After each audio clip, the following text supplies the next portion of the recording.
Sound గట్టిగా వచ్చేయాలి, మొత్తం గిబ్బి గిబ్బి అని గుద్దియాలి. అందుకే కదా వచ్చే వీడియోకి. తెలుసు మనం డబ్బులు ఎక్కువ పెట్టద్దు కానీ రూమ్ మాత్రం ఇంకా టాప్ క్వాలిటీ స్టూడియోలో సౌండింగ్ వచ్చేయాలి. ఓకే చేసేయచ్చు. అయితే ఇప్పుడు అవి ఎలా చేయాలో చెప్పాలంటే తెల్ల మ్యూజిక్ అప్లోడ్ ఇస్తాడు మామ, ట్రిగర్స్ ఇస్తాడు, తీసుకో. ఈ వీడియో చేయమని ఐడియా నా పోయిన వీడియోలోని కొన్ని మంది కమెంట్లో అడిగారు అనమాట. So that is the inspiration for this particular video. అసలు ఈ అకౌస్టిక్ ట్రీట్మెంట్ అనేది ఎందుకు వాడతాం, ఆర్ లేదంటే అసలు అది వాడక్కర్లేదా, ఊరికే దానికి మరీ అతిగా హైప్ ఇచ్చేస్తున్నారా, అలా హైప్ కాదు అది నిజంగానే అవసరం అంటే అసలు అది ఎలా పెడతాం అనే టాపిక్స్ మాట్లాడుకుంటాం. అయితే దీని తర్వాత నేను నా జీవితంలో ఎన్నో డబ్బులు తగలబెట్టి నేర్చుకున్న ఒక ఎక్స్పీరియన్స్ తోటి మీకు చాలా హ్యూజ్ డబ్బులు సేవ్ అయిపోయేలాగా కొన్ని టిప్స్ టెక్నిక్స్ చెప్తాను. కానీ అది వినాలి అంటే మీరు లాస్ట్ వరకు ఉండాలి.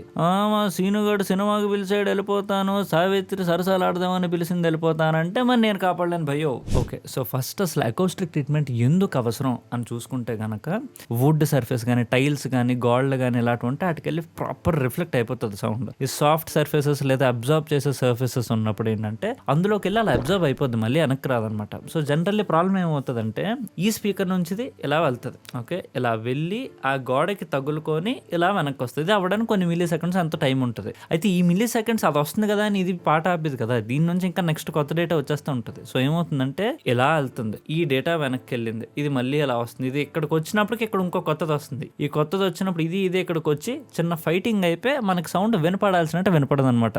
సో దీన్ని కరెక్ట్ చేయడానికి మనం ఏం చేస్తున్నాం అంటే ఈ సౌండ్ అలా స్పీకర్ నుంచి ఇక్కడ నుంచి అక్కడికి వెళ్తుంది కదా, వెళ్ళినప్పుడు అక్కడ ఒక అబ్జార్బర్ పెట్టేస్తున్నాం అనమాట. అంటే ఏంటవుతుంది, సౌండ్ అక్కడికి వెళ్ళి మళ్ళీ అలా తిరిగి బౌన్స్ కొట్టకుండా అందులో అబ్జర్వ్ అయిపోతుంది. సో దట్ ఓన్లీ వస్తున్నదే నాకు వినపడుతుంది, మళ్ళీ వెనక నుంచి వచ్చింది ఇది క్లాష్ అయ్యి వినపడ్డాలు ఈ గోలంతా ఉండదు అనమాట. అయితే ఇందాక చెప్పినట్టు ఇది నిజంగా ఊరికే హైప్ ఎక్కించేస్తున్నారా లేదా నిజంగా యూస్ఫుల్లా అని చెప్పాలంటే జనరల్లీ కొన్ని కర్టన్లో లేకపోతే రగ్గులో ఇలాంటివి వాడినా కూడా, లేదంటే ఈవెన్ మనకు మనం ఓన్గా ప్యానల్స్ అవి తయారు చేసుకొని పెట్టేసినా కూడా పని జరిగిపోయినప్పుడు ఈ ఇంత డబ్బులు ఇన్వెస్ట్ చేసి ఇది ఎందుకు తెప్పించుకోవాలి అనేది పాయింట్ అనమాట. సో ఆ ప్రీవియస్ వీడియోలో కానీ మీరు చూసినట్లయితే అక్కడ కూడా నేను ఒక రగ్గుతో రికార్డ్ చేసే టెక్నిక్ ఒకటి చెప్పాను. So and you clearly saw the difference. So అది క్లియర్లీ వర్క్ అవుతాయి, వర్క్ అవ్వను కాదు. కాకపోతే టు బి ఎక్స్ట్రీమ్లీ ఆనెస్ట్ ఈ ప్యానల్స్ ఏంటంటే కొంచెం నీట్గా ఎస్థెటిక్గా అందంగా ఉంటాయన్న మాటే తప్పిస్తే లేదు మీరు 4 రగ్గులు కలిపి ఇలాగ అన్ని మూట కట్టు ఒక వాల్కి కానీ అతికించేసి ఎలాగోలా నేల్ కొట్టుసో హ్యామర్ కొట్టుసో చేసేస్తే పని అయితే జరుగుతుంది, జస్ట్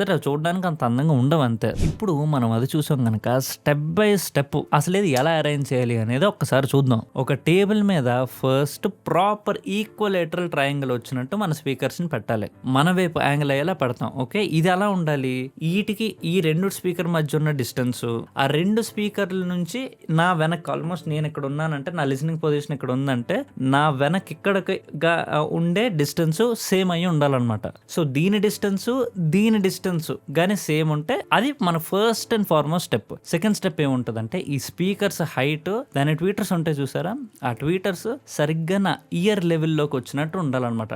అట్లా నా హైట్ లో పెట్టాలి, ఎగ్జాక్ట్ నా ఇయర్ లోకి అది దూసుకెళ్ళిపోవాలి కసాక మన సౌండ్ అలా ఉండాలి. సరే దీని కూడా అయిపోయింది. ఇప్పుడు నెక్స్ట్ థింగ్ లెఫ్ట్ రైట్ కలిపి గిబ్ అని 2 పడడం ఫస్ట్ రిఫ్లెక్షన్ పాయింట్లు. అవి ఎలా తెలుసుకోవచ్చు అంటే ఒక మన ఫ్రెండ్ గాడిని ఉండకుండా పిలుచుకొని వచ్చి ఓకే ఆడ చేతిలో మిర్రర్ పడేసి దాన్ని అలా కదుపుతా ఉండాలి. ఓకే ఒక దగ్గర నా ఒక స్పీకర్ కనబడుతుంది అక్కడ, ఓకే ఇంకొంచెం రైట్ కల్లగా ఇంకో స్పీకర్ కూడా కనబడుతుంది. ఈ లెఫ్ట్ స్పీకర్ రైట్ స్పీకర్ ఎక్కడైతే కనబడ్డాయో వాటినే ఫస్ట్ రిఫ్లెక్షన్ పాయింట్స్ అంటాం. ఆ రెండిటి మీద మనకు ట్రీట్మెంట్ కావాలి. Okay same thing you do with the left and దీంతో first reflection point sorted. So second thing base, అదే అందరు గొప్ప సరదా గిబ్బి అని గుద్దియాలి. అది గుద్దాలంటే అది కొంచెం కష్టం, ఎందుకంటే బేస్ని కంట్రోల్ చేయడం ఎస్పెషల్లీ మన హోమ్ లాట్ ఎన్వైర్న్మెంట్లో బేస్ని కంట్రోల్ చేయడం కొంచెం కష్టమే. అయితే దాన్ని చేయడానికి వాడేదాన్ని బేస్ ట్రాప్స్ అంటారు. వాటిలో ఏంటంటే జనరల్లీ ఫస్ట్ రిఫ్లెక్షన్ పాయింట్స్ ఒక దగ్గర పెట్టాం కదా, సేమ్ అదే హైట్లోని ఆ మూలన ఈ బేస్ ట్రాప్స్ కానీ మనం పెట్టేసుకుంటే కనుక it should be enough. Okay at least left right అన్న మనం పెట్టేస్తే ఇట్ విల్ బి బెటర్. ఇకపోతే థర్డ్ సీలింగ్ అంటే ఆకాశం వైపు అలా చూడాలి, అక్కడ కూడా రిఫ్లెక్షన్ పాయింట్స్ ఉంటాయి. అయితే దాన్ని ట్రీట్ చేయడం అంత ఈజీ కాదు. మనం ఏంటంటే ఒక కర్రను పట్టుకొని ఓకే ఆ కర్రకి ఈ చిన్న హ్యాండ్ హెల్డ్ మిర్రర్ని వేసి ఇలా టై కట్టేసి దాన్ని ఇలా మీద పెట్టి ఇలా ఎత్తుక్కుంటే అక్కడ కూడా సేమ్ ఈ స్పీకర్ల కాన్సెప్టే కనబడితే అక్కడ బొమ్మ కనబడుతుంది, అక్కడ మార్క్ వేసుకుంటాం, అక్కడ పెట్టుకుంటాం. అది but again it's your wish. ఈ 2 మెయిన్, ఈ 2తో మోస్ట్ ఆఫ్ ది ట్రీట్మెంట్ అయిపోతుంది. అది కావాల్సింది మీరు పెట్టుకోవచ్చు, లేదంటే లైట్. అది అయిపోయిన తర్వాత ఫోర్త్ అండ్ ఫైనల్ టచ్ ఏంటంటే కార్పెట్స్ అనమాట. ఓకే ఆ కార్పెట్స్ మరీ థిక్ కూడా అక్కర్లేదు, కొంచెం థిక్ ఉంటే సరిపోతుంది అనమాట. ఆ థిక్ కార్పెట్ ఇప్పుడు నా కింద కూడా కార్పెట్ ఉంది. ఓకే అలా ఒక కార్పెట్ని కానీ పెట్టేసుకోండి, ఇంకా దీంతో majority of the room treatment is done. ఇప్పుడు నేను ఇందాక చెప్తాను అన్న హ్యూజ్ మనీ సేవింగ్ టిప్స్ ఏంటో చూద్దాం. సో ఫస్ట్ పాయింట్ ఏంటంటే అకౌస్టిక్ ఫోమ్. జనరలీ దాంతో వచ్చే 2 ప్రాబ్లమ్స్ ఉంటాయి. ఒకటి ఏంటంటే వాటికి అంత థిక్నెస్ ఉండదు. ఓకే, మాక్సిమం 1 to 2 ఇంచెస్ ఉంటాయి. 1 to 2 ఇంచెస్తో మీకు మాక్సిమం కవరేజ్ ఉండదు. అట్లీస్ట్ 3 to 4 ఇంచెస్కి వెళ్తే అప్పుడు మీకు ప్రాపర్గా సౌండ్ అనేది కవరేజ్ ఉంటుంది. ఓకే, ఫ్రీక్వెన్సీ వైజ్ నేను చెప్తున్నాను. అంత మరీ 1 inch 2 inch ఉంటే అంత కవరేజ్ ఉండదు. ఫస్ట్ ప్రాబ్లం అది. సెకండ్ థింగ్ ఏంటంటే వీటినన్నిటిని మోస్ట్ లైక్లీ మనం చేయాల్సింది ఏంటంటే అతికించాలి. అతికించినప్పుడు ఏమవుతుందంటే అతికించినప్పుడు బాగానే ఉంటుంది. దాన్ని పీకుతాం చూసారా, అయ్యయ్యయ్యా వాల్స్ సర్వనాశనం అయిపోతాయి కదా, ఘోరం చండాలం అయిపోతాయి వాల్స్ అన్ని. మళ్ళీ మీరు తిరిగి పెయింట్లు కొట్టుకోవాలి. That is the only solution. So నా సజెషన్ ఏంటంటే దాని బదులు అకౌస్టిక్ ప్యానల్స్ తెచ్చుకోవడం. అఫ్ కోర్స్ ఈ ఒక్క దాంట్లో మాత్రం వీటికన్నా ప్యానల్స్ ఎక్కువ కాస్ట్ అవ్వచ్చు, కానీ బట్ మీరే ఒకసారి ఆలోచించండి. ఇవి చిన్న ఇప్పుడు ఇంత పడుతుంది 4,000 అంతా అవుతాయి. ఇవి కూడా తక్కువే 3,000 4,000 5,000 అవుతుంది.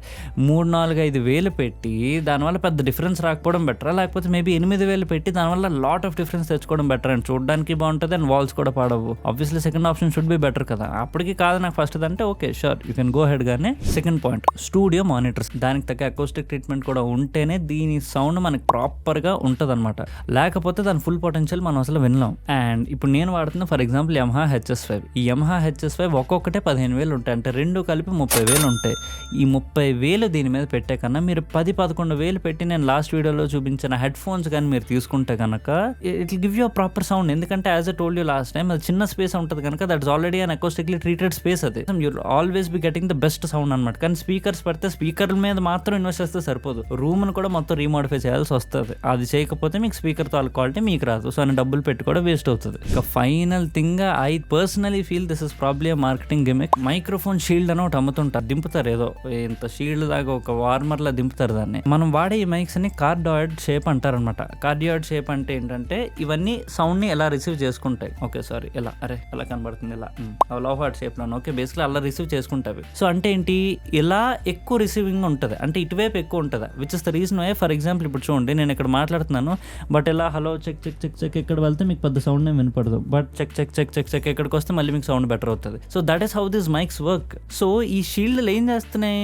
కవర్ చేస్తే ఇటు కవర్ చేయాలి, ఇటు కవర్ చేస్తాయి అవన్నీ. ఇక్కడ నుంచి ఇదంతా కవర్ చేస్తుంది. కానీ ఆ ప్లేస్ లో ఈ మైకే తీసుకోదు. ఆ ప్లేస్ ని నువ్వు కవర్ చేసి పెద్ద ఉపయోగం ఏముంది ఇంకా దాంట్లో. కొన్ని తక్కువ కూడా ఉండదు. కొన్ని ట్రై చేద్దాం అంటే 500,000 కూడా మీకు దొరకదు. కనీసం 7,000 10,000 12,000 ఎంత ఉంటాయి. ఐ ఫీల్ మనీ దౌర్జన్యం అదంతా. Because it doesn't really bring that much of difference in my personal experience. Okay also because of the science which I just explained you. So అందుకు వాటి మీద ఐడియల్ ఇన్వెస్ట్ చేసుకోకండి. అండ్ ఇవేవీ కాదు just నేను చేసేది మెయిన్ రికార్డింగ్ మిక్సింగ్ ఇవన్నీ మనకు సంబంధం లేదంటే అగైన్ లాస్ట్ వీడియోలో చెప్పిన రగ్గు టెక్నిక్ వాడుకోండి. Movement set. ఓకే ఇంతటితో ఈ వీడియో పూర్తి అయిపోయింది. అయితే మీరు వెళ్ళే ముందు లైక్ లో సబ్స్క్రైబ్ నేను అడగను, కానీ ఒక్కసారి నాకు కానీ కమెంట్లో టైప్ చేసి పెడితే నాకు మీరు ఏం తెలుసుకుందాం అనుకుంటున్నారో నాకు అర్థం అవుతుంది. దాని మీద నేను వీడియోలు చేయడం అవుతుంది అనమాట. ఓకే ఉంటా మరి.